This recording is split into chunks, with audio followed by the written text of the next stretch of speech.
Hello once again, good friends. Welcome, new subscribers. I'm Brian from Apex Detail.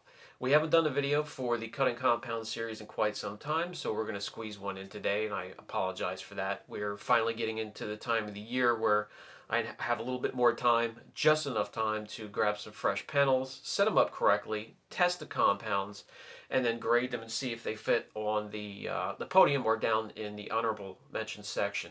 We do have a bunch of them bunched up, ready to go, and ready to be tested and graded.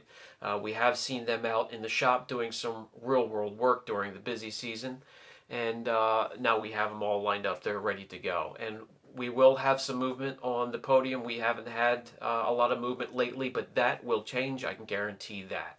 Today we're going to take a look at McKee's formerly Fast Cut compound, which is now the FC717 Swirl Remover. And I wanted to bring this to your attention just because of the abrasives evolved in this compound. They are micro abrasives, but they are milled, small, and consistent. So they just remove enough clear coat to get the job done, to remove imperfections, swirls, some scratches, oxidation, overall dullness, without removing too much clear. And that is the name of the game, preserving the clear, because depending on what you're working on, you're going to need as much left behind as possible, because the manufacturers do not leave enough clear coat on there to begin with.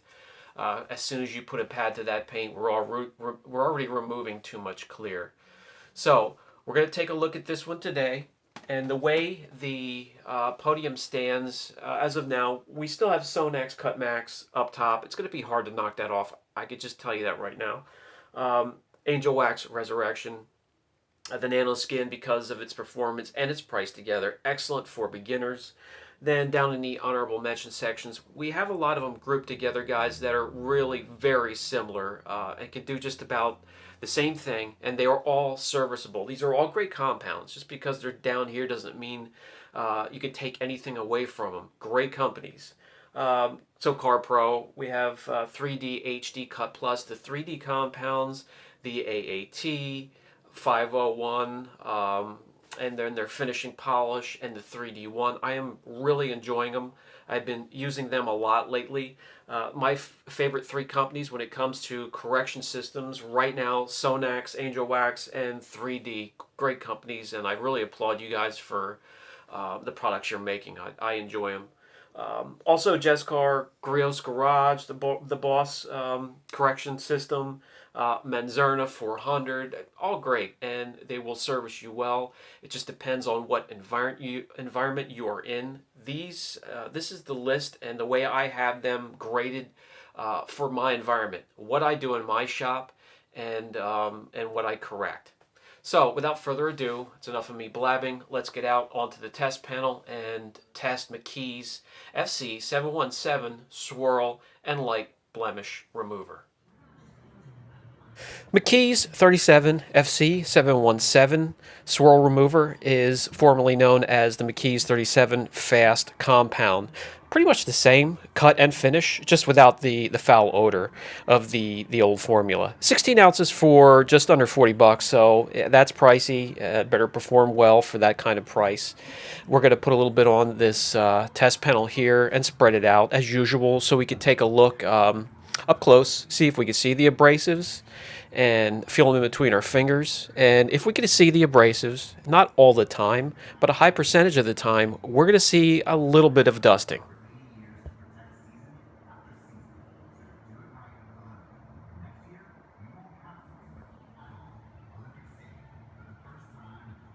All right, so the constant in our testing has been the way we do it, and we're going to keep it consistent and exactly the same so we can tell these compounds apart. It's been very accurate, very effective so far. We start with 5 sections, 2500 grit, all the way down through to 800 grit.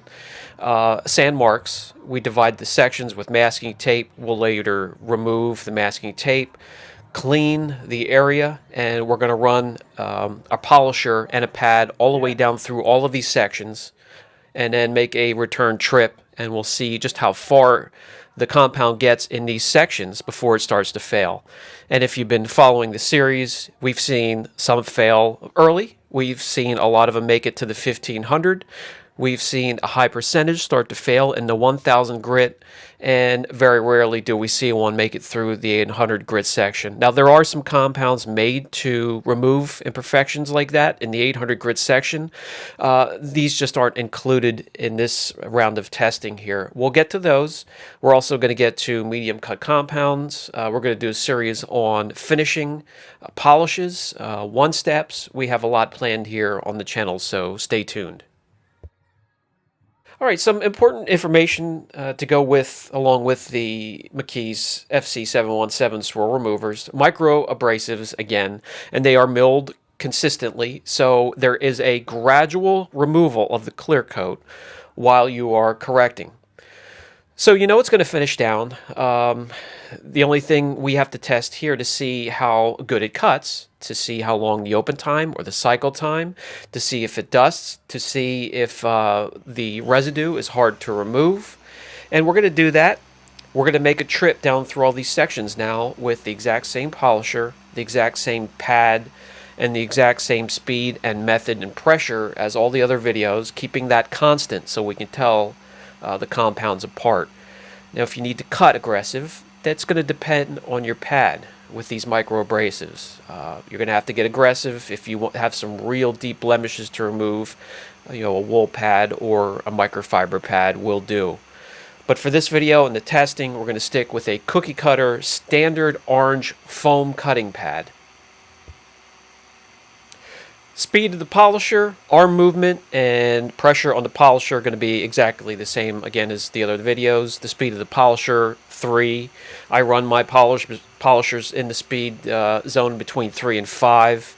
And when it comes to pressure, you'll see me have no more than 2 fingers on top of the polisher applying pressure. I never apply a ton of pressure. Again, my goal is to keep the temperature down on the pad. I'm a friend of clear coat. I'm not there just to abuse it, cut it, and make myself look good. I'm there for a balance, removing as much imperfections, yet leaving the clear coat behind in great shape, thick and pristine.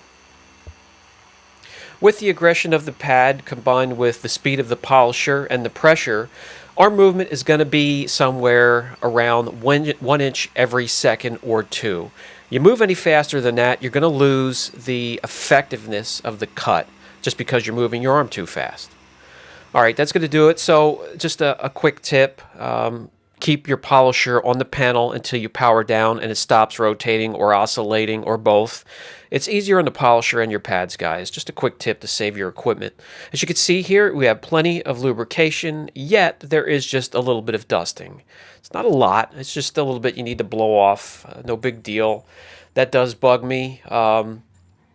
Any dusting at all really bugs me. There's no excuse for it with the type of formulas you can put out there nowadays.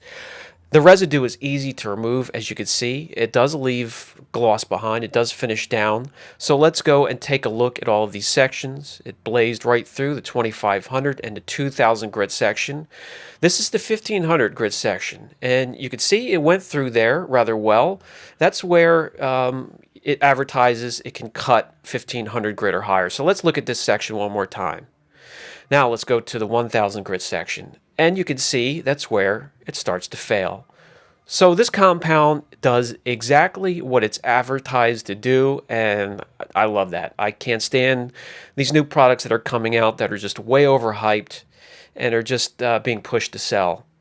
And then you can see the 800 grit section there. That's where they all fail.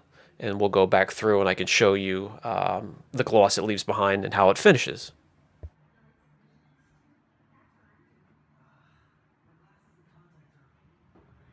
Okay, now we're going to go to the second portion of the testing, and that's where we go to the last 2 sections, the 1000 grit and the 800 grit, and we work on them both for a little bit more of an extended period of time. The same speed, same pressure, same polisher speed, but we're just working it more to test the open time or the cycle time a little bit more, and we're seeing just how much more imperfections we can remove from those 2 sections, the 800 grit and the 1000 grit. Let's see if we can remove them all. So we'll do a crisscross pattern, up and down, left and right, and I'll let it run. I'll just show you how long we can run the cycle time of this compound before it starts to flash.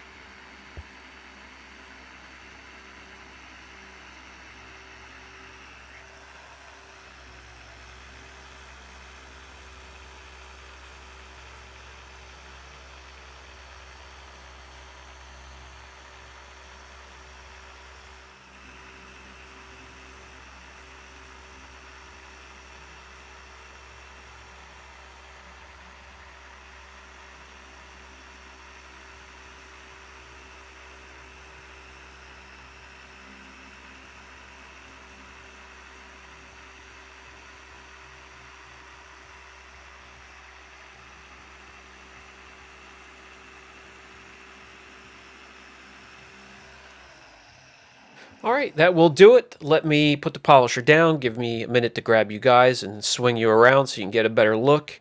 You can see a little bit of dusting again, and the residue left behind. There is plenty of lubrication there. You could have kept going another 2 passes or so.